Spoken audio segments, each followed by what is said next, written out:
Hi, everyone. Welcome to Facebook friends, our webinar friends. Welcome to Kitchen Conversations. I am April Berg, and it's great to see all of you out there today. I am excited about today's show. It's something that literally everyone is talking about, schools reopening in the fall. And today we have two amazing guests with two very different perspectives, kind of where they sit in the educational field, to join us to talk about schools reopening. First, we have Kathy Snow, who is an educator in the Snohomish School District. And we also have with us Stephanie Vignal, who is a parent in the Everett School District, as well as a city councilwoman for the city of Mill Creek. So ladies, welcome. Welcome to my kitchen. Cheers. If you were here with me, I'd be offering you a cup of coffee or a cold drink on a hot day. But thank you so much for joining us today. Absolutely. Thank you for having us. Yeah, yes. No problem. And we'll have to do this real, like when we can be back together, you'll actually have to come over to my kitchen. So let's start off by just talking about what happened in the spring and just how distance learning went for both of you as a parent, as an educator, and just what your perspective was of spring and that continuous learning at home. And let's start with Kathy.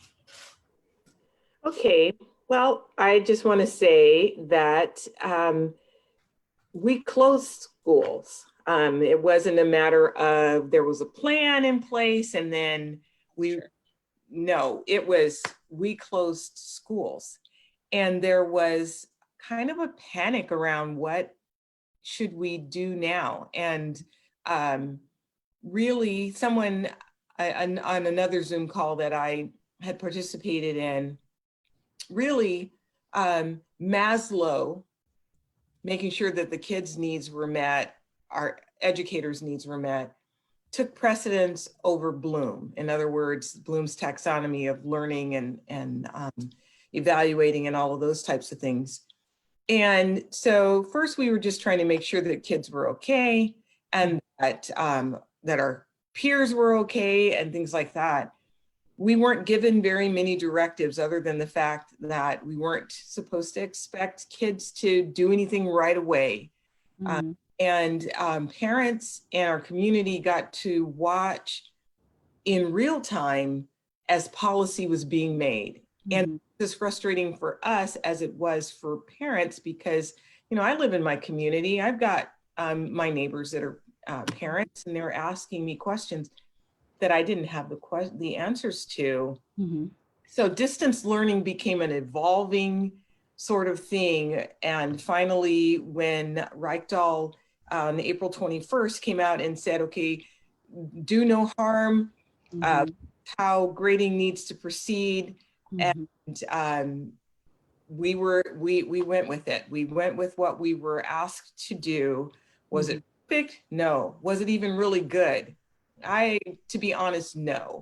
It was very, I believe, disconcerting for educators, for parents. I can't imagine mm-hmm. how that was being implemented in homes where there were 3 to 6 kids, school-aged kids, all trying to navigate being online with just a couple of devices. It was pandemonium. So distance learning was very much a difficult time. Those 3 months were very difficult for everyone.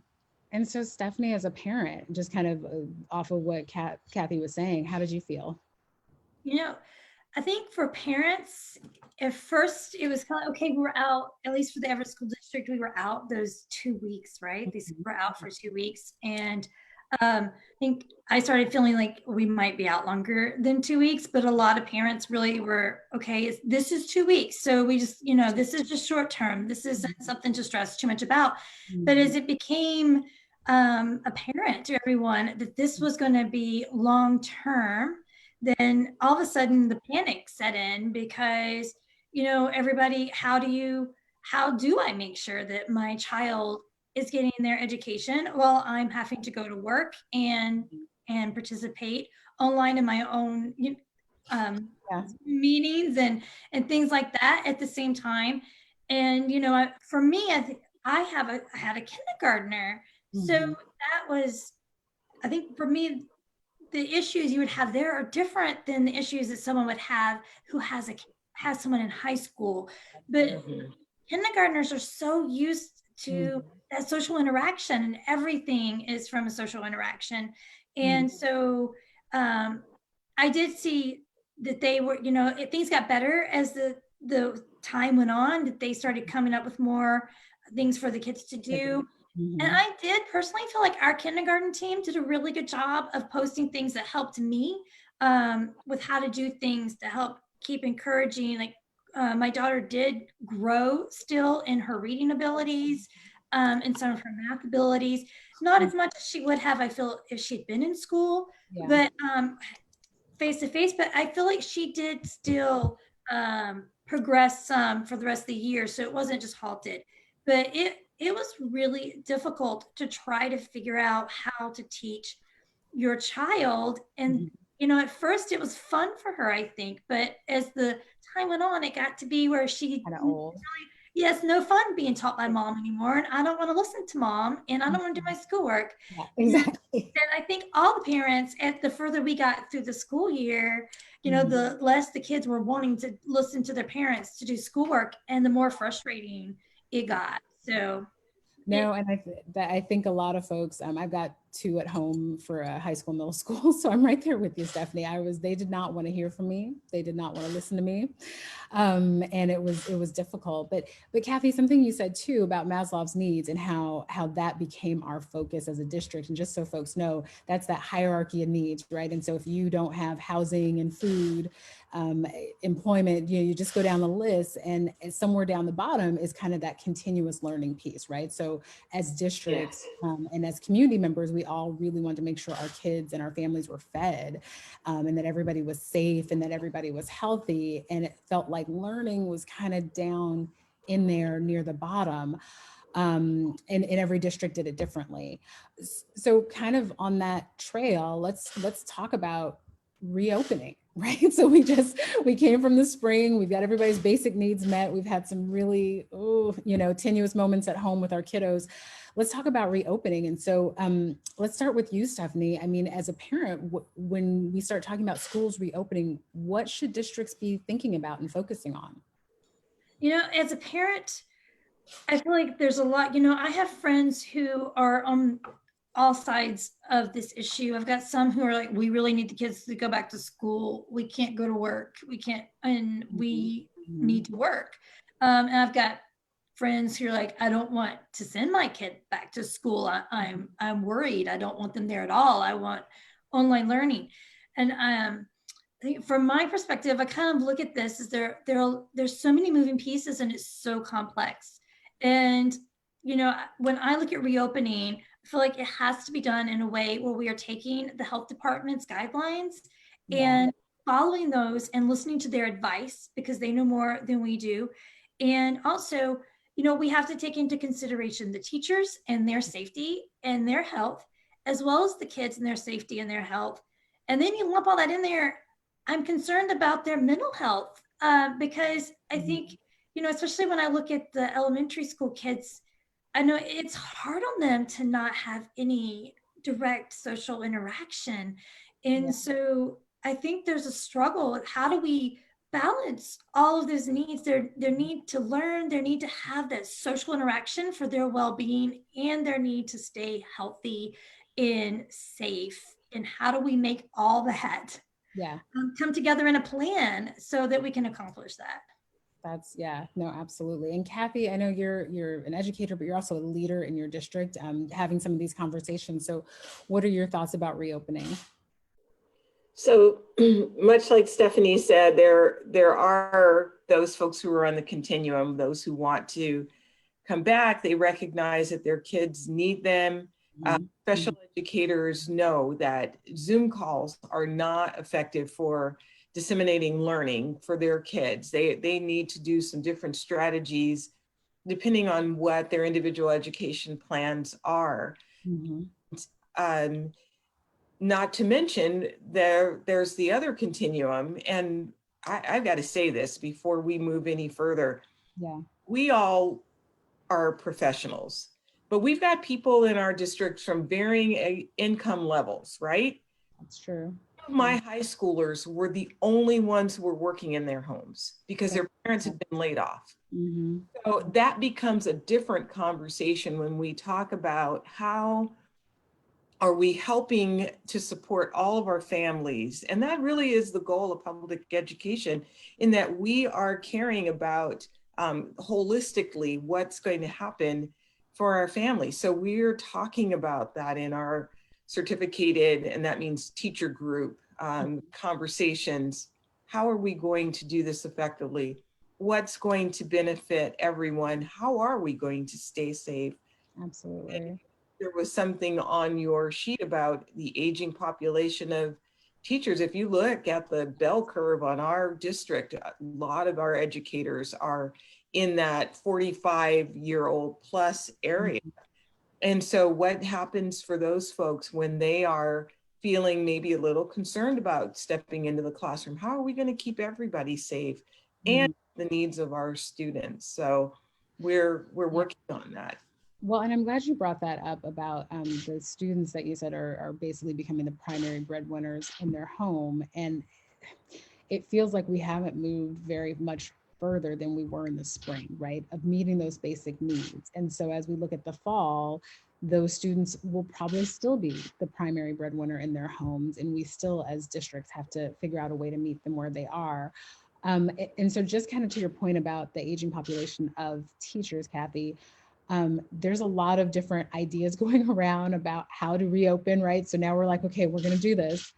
And hybrid is one option. And I guess just in your teacher groups and in your space, are you hearing that folks would feel like that would be a safer option, or is that a non-starter? Well, our district is looking at more of a hybrid model in terms of having, a segment of our students on site. That means in our classrooms, and educating them. But that brings up a whole host of other things. Well, how are we going to socially distance? How are we going to reimagine the spaces that we occupy, our classrooms, the physical classrooms that we occupy? How are we going to move those desks around? How are we going to ensure that airflow is properly managed so that it's not causing harm than good? What are we going to do about temperature checks and mask wearing, and how am I going to teach with a mask on my face? So there are all sorts of questions that are going forward that we're trying to answer, and we're thinking about very thoughtfully and trying to determine what are the procedures that are going to be need to be put into place so that this works for everyone. And that's so there's all that on the teaching side of it and the logistics. So Stephanie, as a parent, how would you feel about hybrids, and how would you, especially you've got a itty bitty, right? Like, so having this kind of hybrid solution, they've taken their temperature, they've got their mask on, right? They've done all this stuff. Now sit down and learn. So what are your thoughts about hybrids? I'm torn, because I feel like a hybrid would at least, if they could do everything safely, where we have proper social distancing, would at least provide some form of social interaction for them to help them get through. But like some of the concerns on how to make this happen, I'm concerned about school buses. How would that work? Riding the school bus.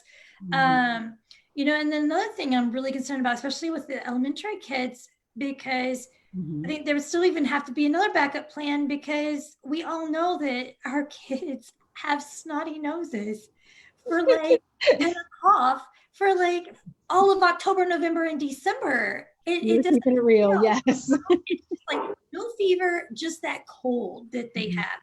And so how would that work? Because then if they were going in, then all of a sudden they're going to have to be home because they can't come to school for how many weeks. So I think it opens up a whole host of questions that need to be resolved. And I even have, my daughter's allergic to peanuts. So I even wonder, like, how would everybody eating in the classroom work for kids who have food allergies, and things like that. So even though I personally would hope that we could manage to make that work. For her social aspect, I acknowledge that there is a lot that has to be Yeah. a lot to overcome, you know, as well as the things that Kathy mentioned, like the airflow and the face masks. And we know that, you know, 6-year-olds are not going to not touch each other. That's just, you know, not going to happen. Well, we have a great question kind of about that from our Facebook audience. And someone wants to know what both your thoughts are on outdoor classrooms, and how would you feel about outdoor spaces being used for classrooms? Well,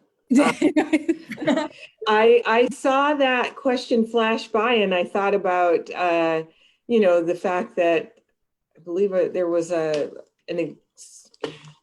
some person, and I can't remember exactly who it was, talked about having gym classes outdoors or something. And I thought, well, that's not going to work very well for the state of Washington, because rain starts in October and doesn't end until June. It's true. So that's going to be kind of problematic for me.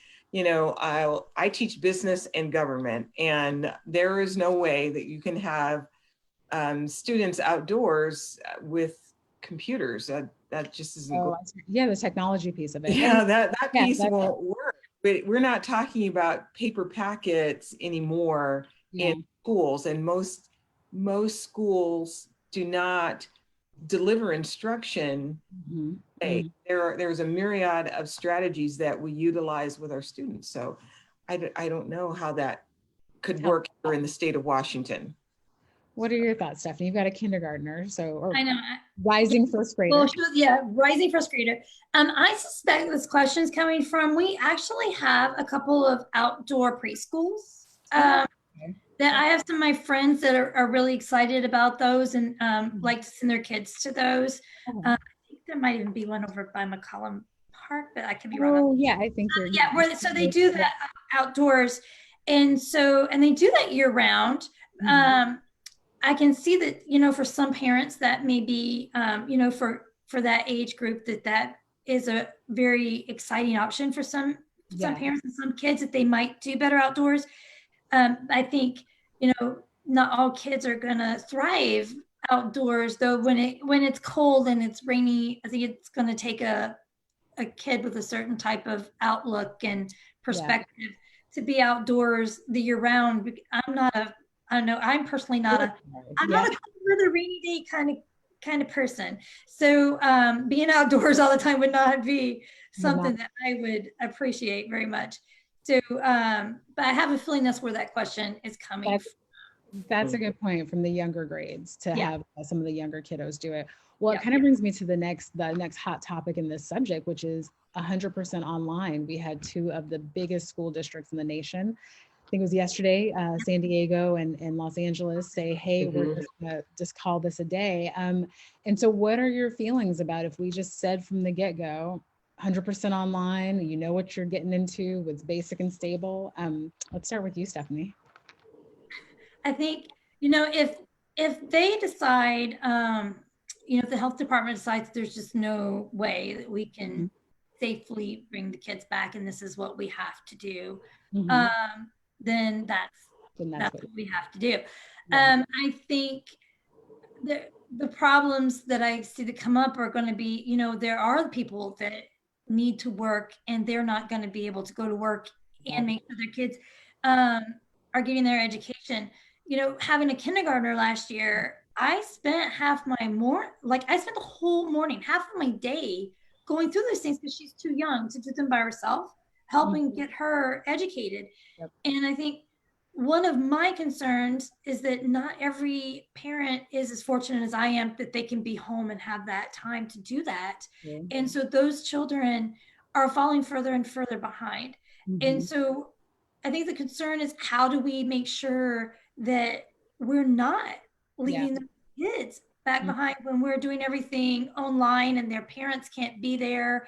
And just, are they going to keep getting further and further behind? And I think we would need to come up with a way to do it where we're engaging better than we were last year, and not leaving those kids not getting educated at all Yeah. in the interim, you know, that would be my worry. So Those are huge concerns. And I know Kathy, you've got probably some different takes on it as an educator. Right. Several of our kids initially didn't even have technology in their homes. They either didn't have laptops or they didn't have internet. Their internet was spotty. So we tried to get hotspots to them. And I think our technology department really stepped up and did a great job, given that they were vying for technology with all the other districts across the country, trying to get laptops and hotspots to kids. But here's something, and Stephanie mentioned it, she was fortunate enough to be home, sure that her daughter did some of the lessons that her teachers were having her do. Yeah. I had several parents that I contacted after, not seeing their student engage, and they're like, oh, I thought they were engaging. They told me they were. Oh God. Yeah, that's kind of that's very difficult. It's one thing if they're going to do asynchronous learning where they're jumping on later. And I had several kids, as I said before, who were the main breadwinners of their families. They worked, they came home, they got online, and they post a question to me at 1 a.m., but I would be able to answer that question later. Online, it does present a lot of challenges, but it can be done well. We do have an online school here in the state of Washington. Many of my peers are investigating how can we make this work better so that we can make sure that we are providing the services that are necessary to our kids. And there are going to be families who aren't going to be able to get online. So what are we going to do to support those families as well, not to leave anyone behind? Because we do want to make sure we're being as egalitarian as possible. Yeah.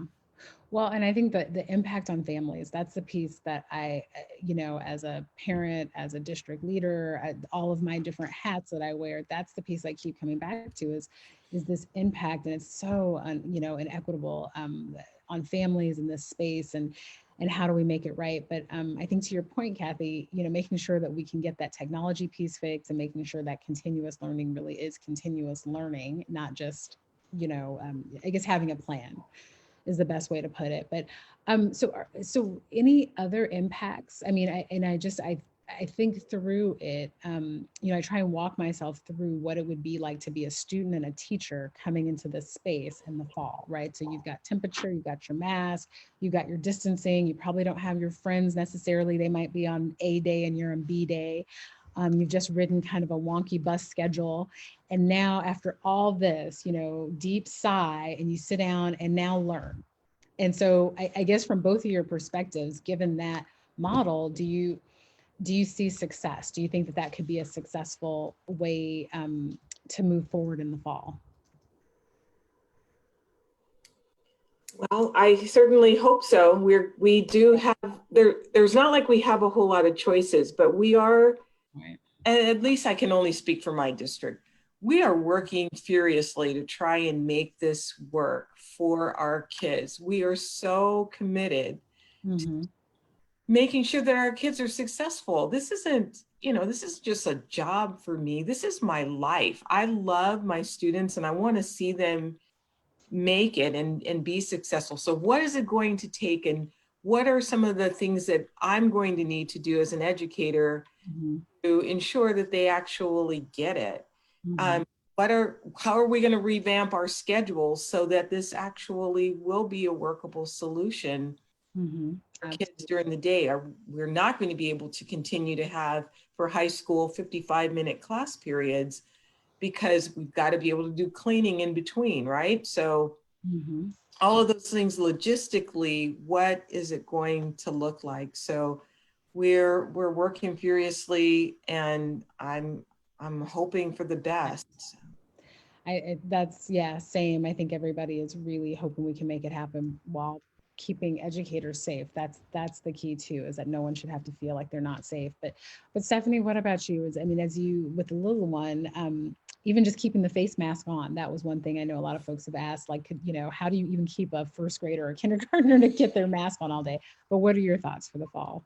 Yeah, I've actually been working with my daughter on wearing her face mask. Oh, okay. And doing things out where we have to wear a face mask, and she's got like a fun kitty cat face mask.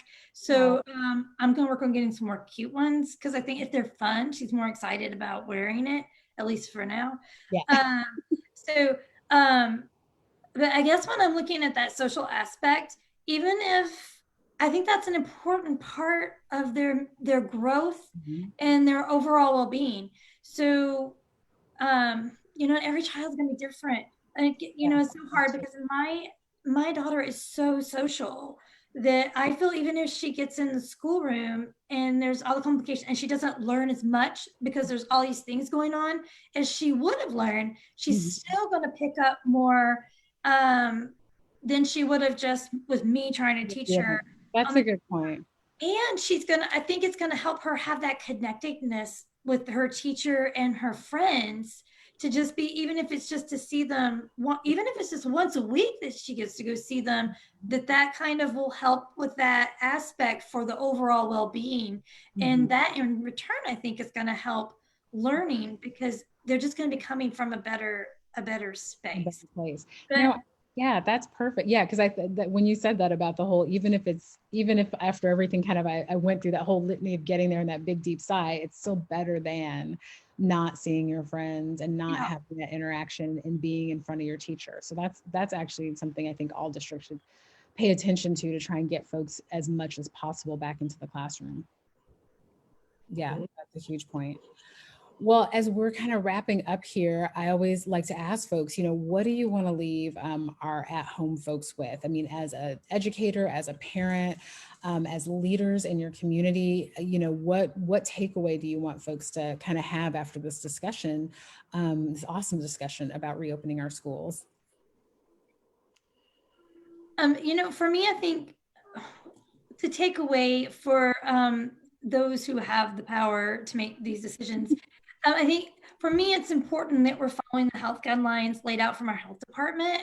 And that is, top number one. Also, I think when you start talking about legislators and what takeaways for them, I think it's important for them to remember that parents are going to probably need some help. There may be some things that they need to do in Olympia, like make sure that they can't get laid off because they have to be teaching their kid at school, different things like that to help aid things as they are working on things like this. So I think those are going to be some important takeaways, and to make sure that this is done in a way that is safe for our teachers and administrators and our children and for everyone involved. And that is the most important thing in the end.